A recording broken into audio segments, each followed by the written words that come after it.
নমস্কাৰ আপোনালোক সকলোকে স্বাগতম জনাইছোঁ। আজিৰ এই ভিডিঅ'টোত মই এজন ডাঙৰ বিজনেছমেন আৰু এজন ডাঙৰীয়াৰ এটা কাহিনী ক'ম, যিটো কাহিনী মই সন্দীপ মহেশ্বৰী মোৰ গুৰুজীৰ ভিডিঅ'ত চাইছোঁ আৰু সেই কাহিনীটোৱে মই ক'ম। আৰু কাহিনীটো হ'ল এনেকুৱা ধৰণৰ যে এবাৰ এজন ডাঙৰ বিজনেছমেনে এখন সৰু গাঁৱলৈ গৈ আছিল, কিয়নো তাত তেওঁ এটা নিজৰ ফেক্টৰী বহাব।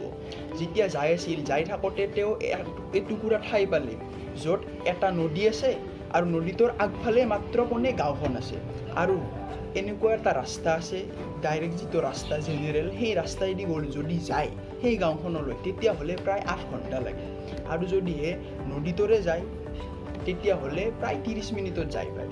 গতিকে তাৰ কাৰণে বিজনেছমেনজনে ভাবিলে যে এটা কাম কৰোঁ, নদীটোৰে যাওঁ, কাৰণ মোৰ সময় বহুত বাচিব। তাৰ কাৰণে কি কৰিলে, নদীটোৰে গ'ল এজন নাৱৰীয়াৰ লগত। যেতিয়া যাই আছিল, নাৱৰীয়াজনক বিজনেছমেনজনে ক'লে, তোৰ নামখনত কাই বহি আছে জানানা? পাছত নাৱৰীয়াজনে ক'লে একদম ভলা ভাৱত, ভাল নাজানো চাহাব, তই মোক চিনি নাপা? প্ৰত্যেক 2 দিনৰ মূৰে মূৰে নিউজ পেপাৰত মোৰ ফটো আহে।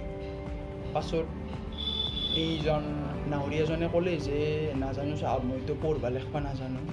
পাছত কি, তই পঢ়বা লিখবা নাজানা? এনাই জীৱনৰ কি লাভ?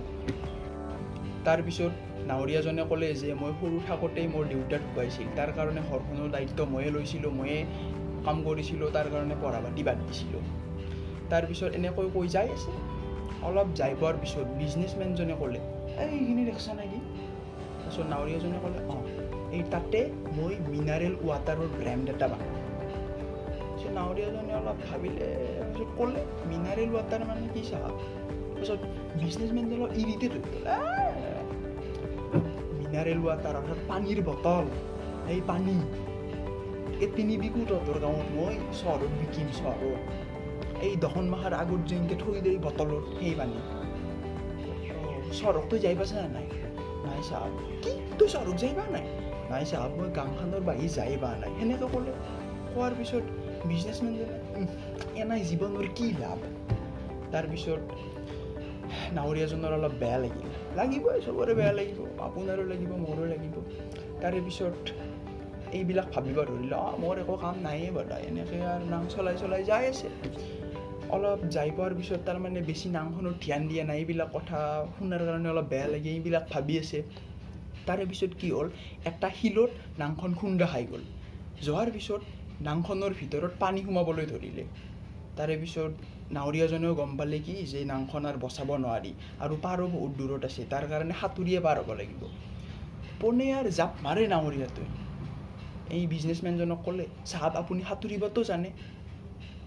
বিজনেছমেনজনে ক'লে, কিহৰ কাৰণে? মইতো নাজানো। তাৰপিছত নাৱৰীয়াজনে হাঁহিলে, ক'লে, আপুনি সাঁতুৰিব নাজানে, এনাই জীৱনৰ কি লাভ?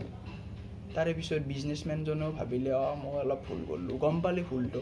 তাৰে পিছত হাতযোৰ কৰি ক'লে যে মোক বাচো, যি লাগে মই দিম।